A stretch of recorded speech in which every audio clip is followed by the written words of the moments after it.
Friends, வணக்கம். இன்னைக்கு நமக்கு நாமே வாழ்கிறது எப்படின்றத பற்றி பார்க்க போகிறோம். நமக்கு நாமே வாழ்கிறது அப்படின்னா சுயநலமாக வாழ்கிறதா?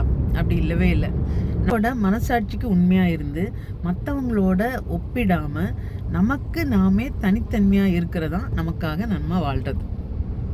மற்றவங்களோட ஒப்பிட்டு பார்த்து அவங்களோட ஜெராக்ஸ் காப்பியாக நம்ம வாழ்கிறத விட நம்மளோட தனித்தன்மையோடு இருக்கிறது தான் எப்பயுமே நல்லது.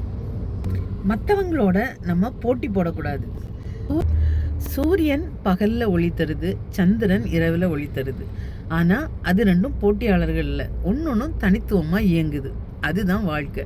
இதே மாதிரி ஒவ்வொருத்தரோட வாழ்க்கையும் தனித்துவமாக இருக்கும். ஒருத்தருக்கு ஒருத்தர் போட்டி இல்லாமல் நம்ம இந்த உலகத்தில் வாழலாம். நம்மளோட வாழ்க்கையோட டிரைவர் சீட்டில் நம்ம தான் இருக்கணும். மற்றவங்க கிட்ட வேணால் சஜஷன் கேட்டுக்கலாம், ஆனால் டெசிஷன் நம்ம தான் எடுக்கணும். முடிவு நம்ம கையில் தான் இருக்கணும்.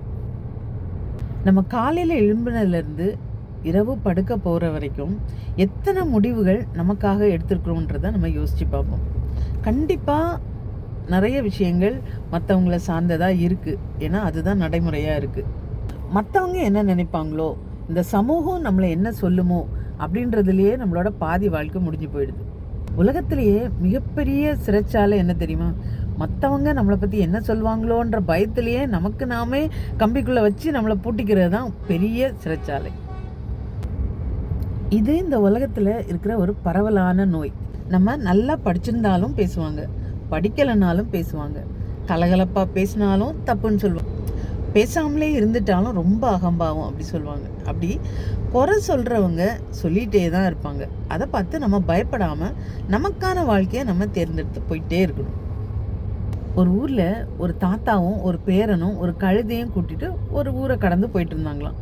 அப்போ பார்க்குறவங்க சொன்னாங்களாம், ஒரு கழுதையை வச்சுட்டு இவங்க 2 பேரும் நடந்து போகிறாங்களேன்னு சொன்னாங்களாம். உடனே அந்த தாத்தா என்ன பண்ணாராம், பேரனை தூக்கி கழுதை மேலே வச்சுட்டு போயிட்டுருக்காங்க.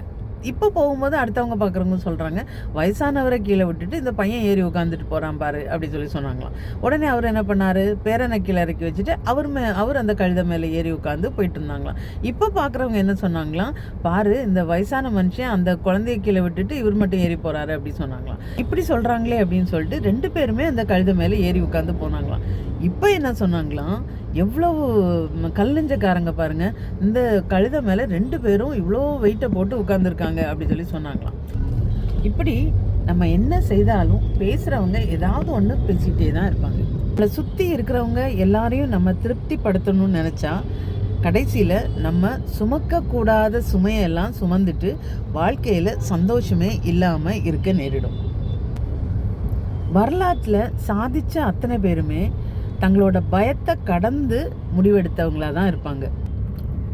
உதாரணத்துக்கு டாக்டர் ஏபிஜே அப்துல் கலாம் அவர்கள் அவரோட ராக்கெட் சோதனையை தோல்வி அடைஞ்ச போது ஊடகங்கள்லாம் எவ்வளவோ விமர்சித்த போதும் அவர் தொடர்ச்சியாக முயற்சி செய்து வெற்றி அடைஞ்சார். வாழ்க்கை என்பது நமக்கு கொடுக்கப்பட்ட ஒரு அழகான வாய்ப்பு. அது எத்தனை நாள் நீடிக்கும் அப்படின்றது யாருக்கும் தெரியாது. ஆனால் நம்ம திரும்பி பார்க்கும்போது ஓகே, நமக்கு பிடிச்ச மாதிரி ஒரு அழகான வாழ்க்கையை நிறைவாக வாழ்ந்திருக்கோம் அப்படின்ற ஒரு திருப்தி நமக்கு இருக்கணும். நம்ம மற்றவங்களுக்காக பார்த்தோம் அப்படின்னா அவங்க கொஞ்ச நாள் நம்மளை பற்றி விமர்சிப்பாங்க, அப்புறம் அவங்க வேலையை பார்த்துட்டு போயிட்டே இருப்பாங்க. அதை பற்றி நம்ம கவலைப்பட வேண்டிய அவசியமே இல்லை. மற்றவங்களோட கைத்தட்டலுக்காக நம்ம வாழக்கூடாது, நம்மளோட மன நிறைவுக்காக நம்ம வாழணும். மற்றவங்க நமக்கு விதிக்கிற எல்லை கோடுகளுக்கு உள்ள நம்மளோட கனவுகளை நம்ம சுருக்கிக்க கூடாது. நம்மளோட வெற்றியின் மூலம் அவங்கள அமைதிப்படுத்தணும். பிறருக்காக வாழ்ந்தா நம்ம ஒரு சாதாரண மனிதன். நமக்காக நம்மளோட கொள்கைகளுக்காக நம்ம வாழ்ந்தா நம்ம தான் வரலாற்றின் சாதனையாளர்.